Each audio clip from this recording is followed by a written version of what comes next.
Our next guest doesn't believe that Bitcoin is a bubble. In fact, he says the cryptocurrency could soar to, get this, $500,000 in 3 years. The always controversial John McAfee joins us now. John, great to speak with you. Great to speak with you. Thanks for having me on. How do you get to $500,000 in 3 years? Well, let's not worry about that. Let's worry about people calling you got the a bubble. bet going online on that.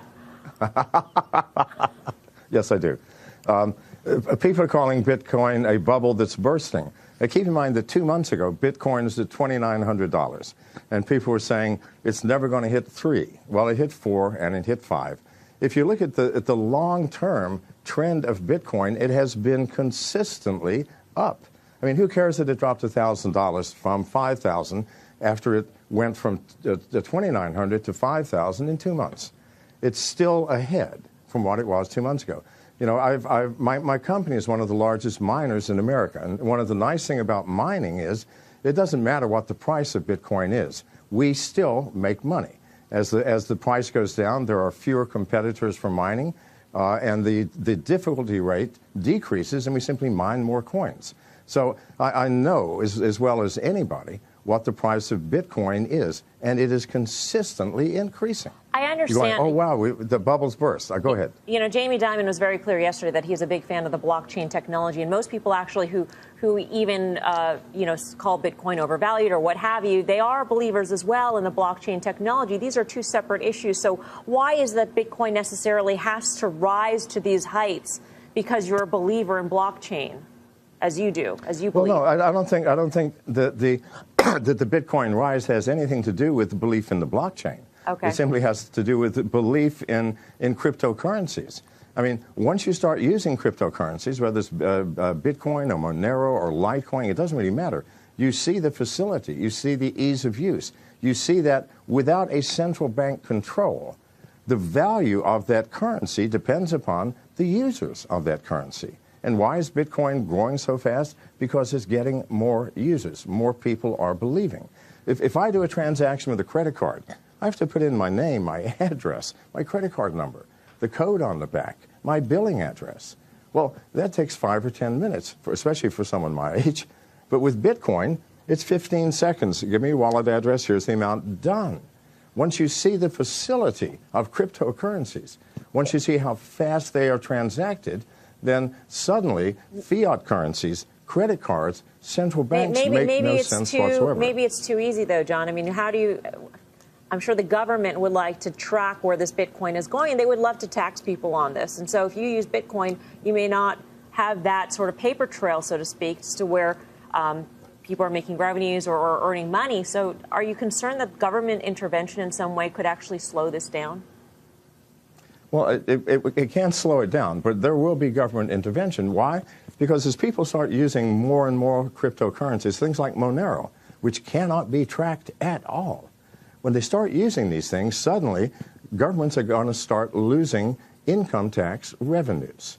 And they're going to panic, and they're going to say, this is against the law. But how do you stop something that cannot be stopped? I mean, this is not something unique to America where you can just shut it down. I mean, I can use the Tor browser or the Onion browser and access Bitcoin wallets all over the world, and no one will ever know. The government does not have enough enforcement personnel to ever stop Bitcoin, Monero, Litecoin, and all of the others. So they're going to have to face reality, find some other way to raise revenues. This is a fact. So, John, I got to ask you, because most people know you as a cybersecurity pioneer. They know the firm that is named after you. In between that time and now, you had a very interesting life. And actually, some reports say that, it's the insane life of John McAfee, that you once lived in Belize, which is true, allegedly got caught up with drugs and other illegal activities. Bitcoin has a bad rap of being used in the underground. That's why people want to use it, because they want to conceal nefarious activity. Do you see that potential? Are you concerned about that as attracting government regulation? No, not at all. I mean, I'm still a security specialist, and I keep track of the dark web.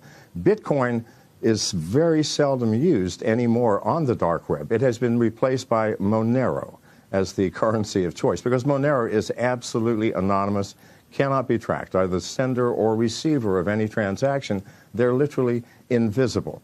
So it's not Bitcoin itself, but cryptocurrencies as a general group of things that are being used on the dark web. And that will always be the case. Bitcoin used to be the one because that was the only one available, but not anymore.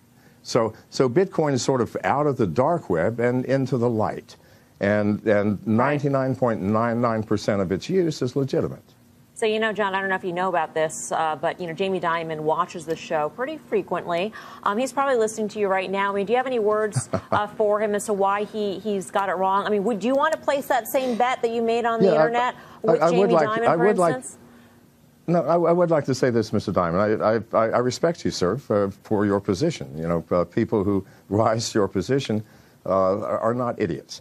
However, sir, what is, you called Bitcoin a fraud. I'm a Bitcoin miner. We create the Bitcoins. It costs over $1,000 per coin to create a Bitcoin. What does it cost to create a US dollar? Which one is the fraud? Because it costs whatever the paper costs.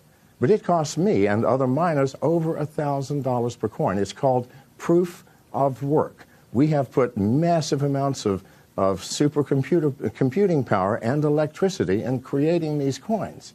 Surely there's some value in that work that we did to create the coin. And the fact that Bitcoin is consistently growing in its use and in its value has to say something. You know, sure, it will rise and fall, and it is highly volatile, as all new technologies are. Right. And at the same time, it is certainly not a fraud. So you're pretty sure that you're not going to lose this bet that you have on Twitter? No, I don't ever lose bets. Sorry for my bets. All right, then. John McAfee, great to speak with you. Thank you. In the United States, copyright law allows for the fair use of copyrighted material under certain limited circumstances without the prior permission from the owner. Under the law, determinations of fair use take into account the purpose of the use, the nature of the copyrighted work, the amount and substantiality of the work used in relation to the work as a whole, and the effect of the use upon the potential market for the copyrighted work. Other jurisdictions may have similar copyright provisions protecting fair use or fair dealing. If you are uncertain as to whether a specific use qualifies as a fair use, you should consult a qualified copyright attorney. You have the right to take it down.